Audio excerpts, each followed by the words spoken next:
我的伊兰特恩一年开了2万多公里，还能卖多少钱呢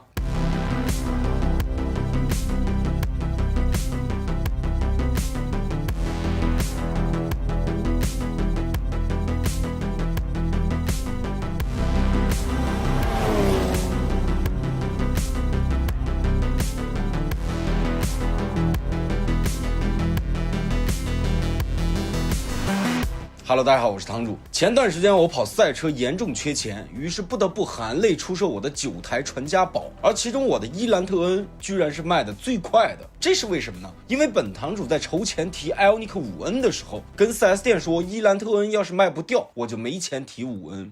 机智如我，一句话让 4S 店立马牵线搭桥，帮我找了一个车商来收购，看看什么叫效率。当时因为我在外地嘛，所以卖车是让老李跟14K 帮我去的。那我这车呢，26万3800的裸车价，加税落地将近30万，一年跑了2万多公里。一开始那个车商微信里说能给到20万，然而等到店之后呢，逮着我车说改装过，找了各种理由杀价杀到18万左右。卖新车嘛，头一年亏的就是最多的，这个我早有心理准备。我呢也不想费劲巴拉再浪费时间了，于是就答应了下来。至于伊兰特恩的车款嘛，车商约定等我们把各种改装件全拆了还原，到时候一手交钱一手交车。结果您猜怎么着？等老李费劲巴拉把我所有改件全拆了之后，那个车商居然反悔了，理由是我这个车下赛道下了太多次，在圈内太有名了，他担心不好卖。我后来问老李，当时你咋不找那个人要个定金呢？老李说我要了好几遍了，但是那个人就是不给。我现在想想，我甚至都觉得这个人不会是早有预谋的吧。不过这些都不重要了，车子这个东西只要不卖，它就永远都不会亏。既然是这样，那咱就不如直接接着再继续下赛道吧。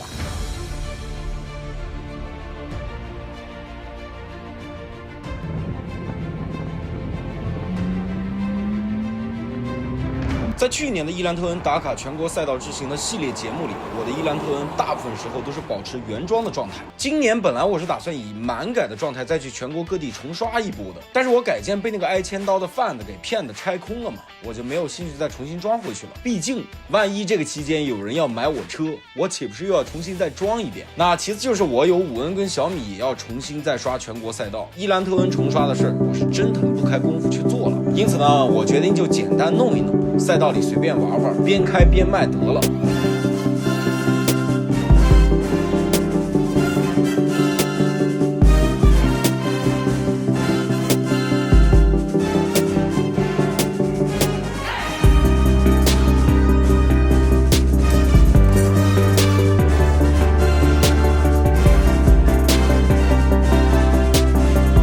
这一次我的改装非常简单，除了之前刷过一个1阶程序，这一次就是换了一套旧的韩泰梯度，以及给原装的避震加装了2个前轮的鱼眼塔顶，作用类似于偏心螺丝，就是用来专门调倾角。这2个鱼眼塔顶呢是半年前小眼睛给我定做的，后来因为他又给了我一套阿波罗的紧急避震，所以这个鱼眼塔顶就一直放在仓库里装，不生锈。它的工作原理其实就是通过把鱼眼塔顶装在避震的顶部，然后通过内侧可移动的几颗螺丝来改变避震的角度，从而实现调大倾角的目的。但是尴尬的是，伊兰特恩因为前轮的轮拱内侧实在是太窄了，所以即便是装了鱼眼塔顶，它最多也就只能调出来2.75度的倾角，距离我原定3.5度的角度还是差了不少。而最重要的是，因为我避震还是换回了原厂嘛，所以加装了一个这么厚的鱼眼塔顶之后呢，前轮的高度被抬高到像个 SUV 一样。你看它有多高，我4指进去还有余量，原厂的话大概也就3指左右吧，改完避震之后其实大概也就1指到2指左右。哇，这现在是4指，所以它整个前面的重心要高了很多很多。总之加装了鱼眼塔顶之后，它倾角的确是比原厂更大了，但是高度也更高了，重心也更高了。所以这个改装究竟是不是负升级，还得试过了之后才知道。那在去年纯原厂状态之下，我的伊兰特恩在没有学习过涡轮压力只有14 psi 的情况下，在一车金港的圈速是1分12秒整。那么问题来了，现在我刷了个程序，换了套旧胎，调了个倾角的情况下，究竟能比去年纯原厂状态下快多少呢？大家可以把你们的答案打在公屏上。那么接下来皆さんこんにちは，伊兰特恩飞行圈都走。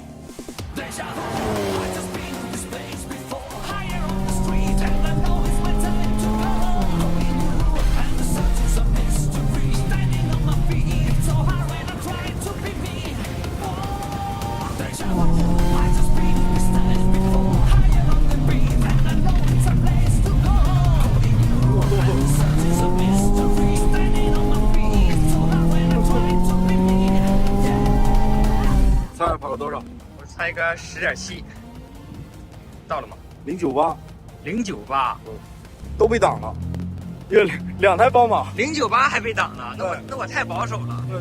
第一次上场，我的最快圈速是1分09秒8，比去年纯原厂状态下快了2秒2。不过大家也都能看出来，这一圈被一台白色的宝马 M4 给挡了，这个圈速明显还是有裤裆可以掏的。本来拟合圈轻松能到1分09秒3的。那么问题来了，休息片刻放胎压之后，我能否把这被挡的0.5秒抠出来呢？大家可以再次预测一波。那么接下来皆さんこんにちは，伊兰特恩第2个飞行圈，都走。时隔1年，伊兰特恩简单改装，再下一车金港。这次我刷了程序，但是排气换回了原厂，这在一定程度上限制了它动力的发挥，所以1号弯尾速才173，伴随着剧烈的扭动反挡，车子轻柔的转进2号弯，弯速72。一车金港1、2号弯的设计达到了世界级的水准，但说出来你可能不信，这个弯道当初是为了给漂移用，4、5连续弯就是照抄的日本筑波了，没啥新鲜的。当天唯一的缺点就是天气过于冷了，轮胎完全热不起来，所以才需要连刷3圈，轮胎才能勉强达到工作温度。6、7高速弯，这车只需要轻轻摸一下刹车就能全油门出弯，最低弯速92，对于前后只有245太宽的车来说，也已经算是非常优秀了。8号弯前重刹一脚，车往弯里一扔就行。但说真的，伊兰特恩这套升级的4活塞刹车，脚感也还是有点软，回弹也并不是很及时，所以刚开这车的朋友一定要适应一下。10号弯前再次重刹，车子就来到了一车金港山顶最别扭的3连发卡弯，这里弯速极低，但好在伊兰特恩的电控膜片式 LSD 确实强，出弯不带一点打滑，开油也可以非常早，这一点就比 Type R 上那个机械式的 LSD 真的是强多了。冲进大直道，直到最后我才想起来要摁一下 NGB， 希望它能起点作用吧。那最终冲线1分09秒整，猜一猜跑了多少094、093、 ？090， 090，差一点点进入08的美妙新世界。差一点点。第一圈状态最好的时候，又一台 M4 又在同样一个弯，我都服了。又被挡。对，就是那个白色的宝马 M4，啊一个姑娘开的应该是。啊，哎呀，第2次上场，我的最快圈速来到了1分09秒整，没有了慢车的阻挡，我比上一节一下快了0.8秒。也比去年纯原厂状态下快了3秒整。说出来你可能不信，其实这个圈速还是因为我头一天加了满箱95的油。当天呢，其实我最后还上了一次，但因为再次碰上了慢车，所以成绩也没再刷新。那赛道日就是这样，加上呢当时天也快黑了，所以呢当天最快圈就停留在1分09秒整了，稍微有点遗憾。那这个圈速大概是个什么水平呢？比搭配倍耐力 P0 阶胎的原厂673匹的小米苏7快了0.5秒，跟搭配了新标 PS4S 阶胎的410匹的宝马 M2C 圈速一模一样。325匹的保时捷981卡曼 S 同样搭配韩泰 TD， 圈速是1分08秒398。300匹的最新款的保时捷 718T 同样也搭配韩泰 TD， 圈速一样是1分08秒3。那我这台轻改的伊兰特恩呢，圈速只比这两台保时捷慢了大概0.7秒左右，所以大家其实应该对这个车的圈速有点概念了，基本上就是随便改改就能到原厂宝马 M-Power 的水平。从 log 图其实就能看出来，刷了1阶之后，它的尾速来到了173左右，比我之前没学习过的伊兰特恩尾速高了8公里每小时。看起来还挺多的，对吧？但实际上经过学习过的原厂伊兰特恩尾速就已经能到170公里每小时了。我这个车刷了1阶程序之后呢，其实也就比原厂提高了3公里每小时而已。因此这次圈速的提升主要还是因为轮胎的抓地力的提升占了大头。不过即便是这个圈速，也还是把我身边一个 Type R 车主朋友惊掉了下巴。Type R 车主，来，你告诉我你这个车改了什么？这车改的比较少吧，加了个防滚架，改了个中野4.10，轮胎，对，前顶巴尔避震，前顶巴尔避震，刹车皮，刹车油，钢喉，还有一些新情件。程序呢？程序是刷了，因为我摘了 GTF 换了头段啊，刷了个美版程序，330曲轴吧，大概330曲轴 OK。轮胎的宽度是多少？265原厂宽度，265。然后你之前刷过的最快的成绩是多少？08.7， 08.7是 TD 吗？残血 TD， 残血 TD OK。是265的宽度是吧？265 OK。这个 Type R 车主啊，开5N 比我还快，刷圈能力是绝对不容小觑的。他的 Type R 轮胎比我宽，马力比我大，改装项目也明显比我多，但是他的历史最快圈也就比我的伊兰特恩只快了0.3秒而已。其实我这个朋友为啥对我的这个伊兰特恩的圈速吃惊啊？说白了，你说1分09在一车金港有多快吗？倒也不至于。只是因为我这个伊兰特恩确实压根也没改什么东西，然后就有这个圈速表现，这也是让我朋友比较吃惊的地方。不过其实相比它的客观圈速来说，它的主观驾驶感受会让我更加的惊喜。我全程用自动挡模式，这个车的双离合波箱可以根据我的油门深度，随时把档位设置在最合理的位置上，我完全不用考虑任何换挡的问题，只需要专心在驾驶上就行。它的屁股也非常的甩，根本就不像个前驱车，而且它救车也非常的容易。反正我就觉得这个车不管我开的有多凶，它都始终在我手心之中自由拿捏，就反正开着非常的爽。同时呢，它过高速弯也可以像 TCR 一样把轮子抬起来3轮过弯，而且在这种情况下，它依然能做到非常精准的掌控，它的循迹性也非常的好。其实这个车的优点已经不用过多赘述了，它有着这个级别唯一高性能的双离合变速箱，注意是高性能双离合变速箱，不是那种为了降成本、为了省油、为了买菜的那种双离合变速箱。同时它的散热又好， LSD 的锁止率又高，底盘的支撑也很到位，也没有任何扭矩转向的问题， ESP 更是从来不会介入，开起来没有任何拧巴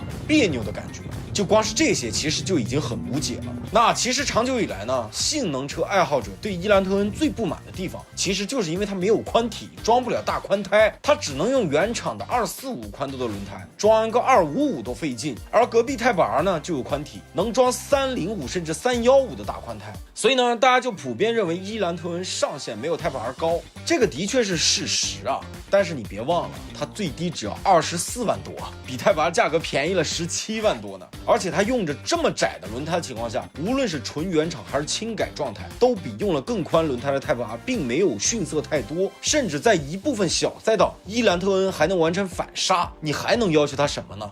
毕竟价格在这摆着呢，对吧？而且买这种车的车主啊，大多数本身就是为了入门进阶而已，轻度改玩玩赛道日就够了。真要是到了这车都满足不了他们需要重改的时候，为什么不加钱换个后驱车呢？那个改装潜力不比前驱车大多了吗？完全没有任何必要砸重度的资金在一台前驱车身上浪费时间啊！所以这个问题它的确是客观事实，但是我个人真的觉得这不是什么问题。那以上就是本期节目的全部内容了。那我是堂主，我们下期再见，拜拜。